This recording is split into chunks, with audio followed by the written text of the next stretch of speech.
Chapter 61 The Robot Stories. The story of how Roz helped Rockmouth spread through the river and across the island, and it was soon followed by other robot stories. There were stories of Roz growing gardens in dry, barren places. There were stories of Roz nursing sick animals back to health. There were stories of Roz creating ropes and wheels and tools for helping her friends. But most of the new stories were about the robot's wildness. You see, Roz had noticed that the wilder she acted, the more the animals liked her. And so she barked with foxes, and sang with birds, and hissed with snakes. She romped with weasels, she sunbathed with lizards, she leaped with deer. That spring was a very wild time for our robot. Chapter 62, The Return. It was a quiet afternoon on the pond, but the quiet was gradually being overtaken by sounds not heard around there for many months. The sounds grew louder and louder, and then a flock of geese appeared above the trees. Honk, honk, honk! Most flocks of geese move lazily through the sky and trail off in wobbly lines, but not this one. This flock was fast.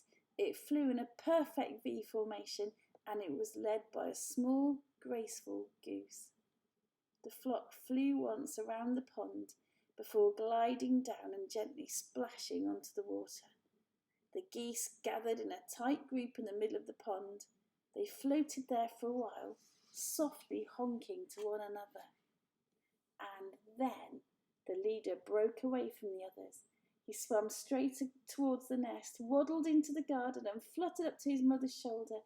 "Welcome home, son," said Roz. "It's good to be back, Ma," said Brightbill.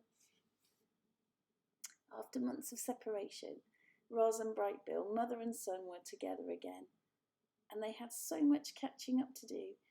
They went into the nest and the robot built a fire.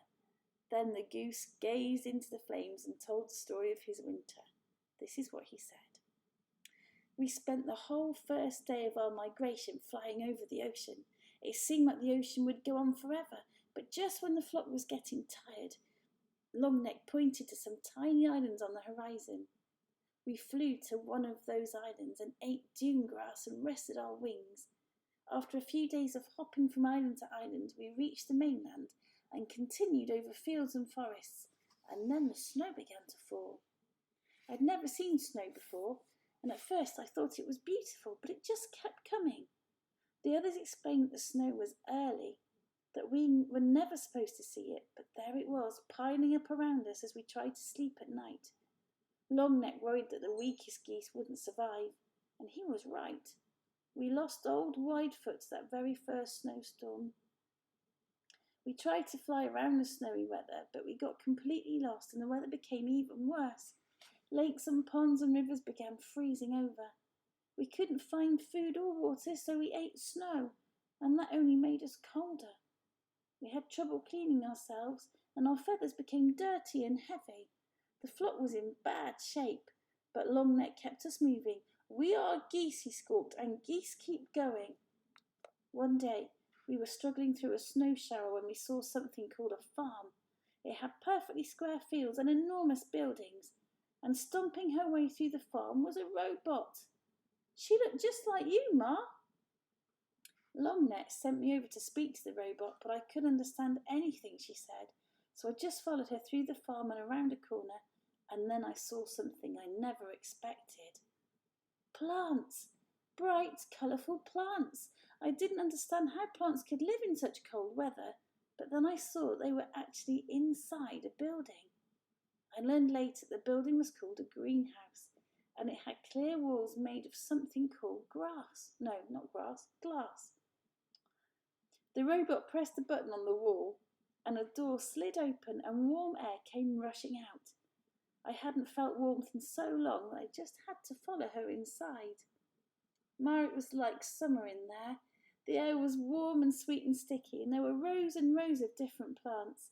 The robot didn't pay any attention to me, so I wandered around the greenhouse, nibbling on leaves and drinking from puddles.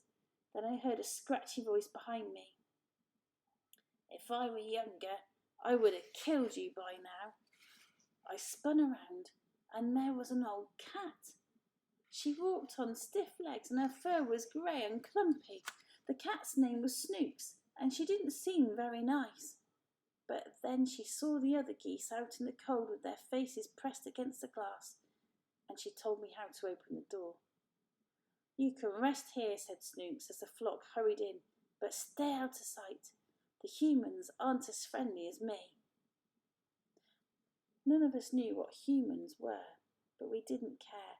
We were just happy to be out of the cold. Loudwing was so happy she cried. The flock drank and ate and bathed and slept and stayed out of the way. Snoop showed us where to leave our droppings so they wouldn't be noticed, and for a few days the greenhouse was our home. Once or twice a day, the robot would go outside and return with a box or a bag, but most of the time she stayed inside and worked quietly on the plants. There was a barn I just had to explore. It was filled with animals and machines and piles of straw and 2 robots. One robot was fixing a broken door when I walked in. She was using a loud spinning tool called a saw. She pushed the saw through a long piece of wood and dust shot into the air. Everything was going smoothly until she saw... I'm really sorry. I'm going to have to start this sentence again. Just be patient. Everything was going smoothly until the saw suddenly lurched forward and sliced right through 3 of the robot's fingers. But she was fine. A minute later, there was a thwip sound as she popped out a new hand. Then she went right back to using the saw again. The other robot worked with the animals, chickens, sheep, pigs and cows. They were all in cages. The chickens kept asking me how I'd gotten out of my cage. I was explaining that I'd never had a cage when I heard panicked squawks coming from the greenhouse. And tomorrow we'll find out what those panicked squawks are all about. Well, goodness me, how exciting. It's nice to have Brightbill back and to be hearing all his stories. I will speak to you soon. You must be nice and good and kind. And remember, you are very precious. Miss you lots. I'll see you soon. Bye for now.